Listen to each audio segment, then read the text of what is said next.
tuzagera ijuru n'umwuka w'ihoraho. Ibyiringiro nk'ibyo twabihabwa nande n'umwuka w'ihoraho. Twemezwa n'iki ko tuzagera ijuru n'umwuka w'ihoraho. Ibyiringiro nk'ibyo twabihabwa nande n'umwuka w'ihoraho.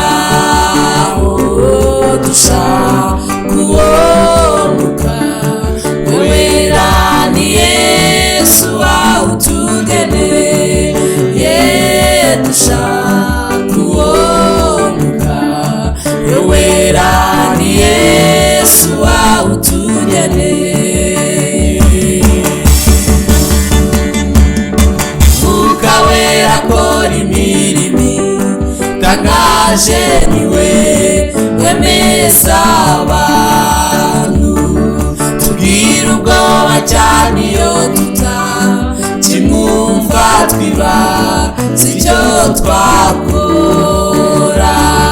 Umwuka wera akora imirimo itangaje, niwe wemeza abantu.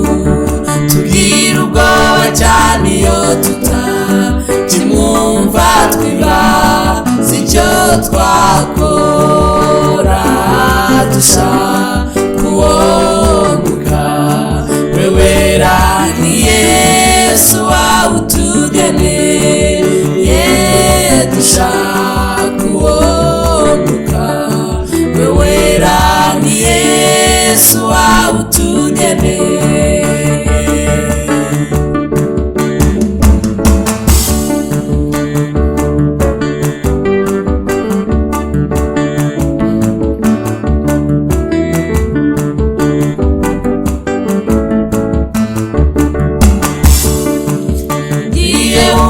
Kutagifite urukundo, menya yuko uwo mwuka yabonye kuyoborwa n'umubiri wawe musa utigaruka.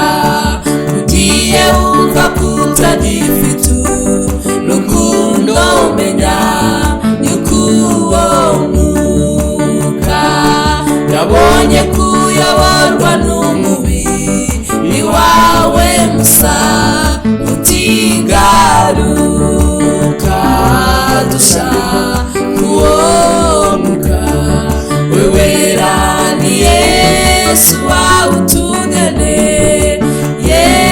Dushaka uwo mwuka wera, ni Yesu awutugeneye.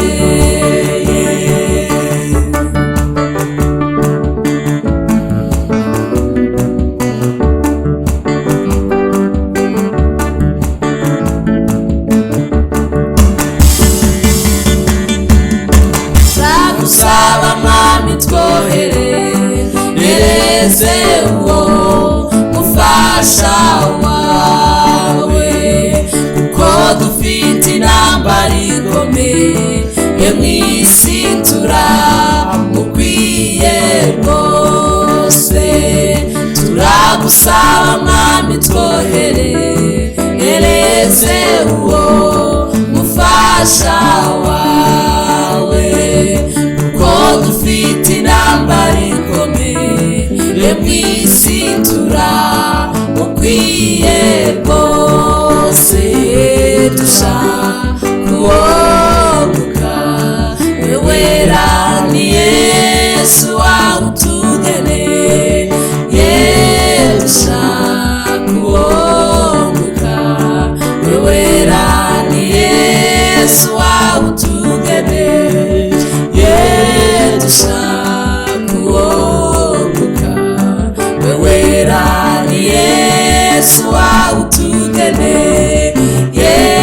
Dushaka uwo mwuka wera, ni Yesu awutugeneye.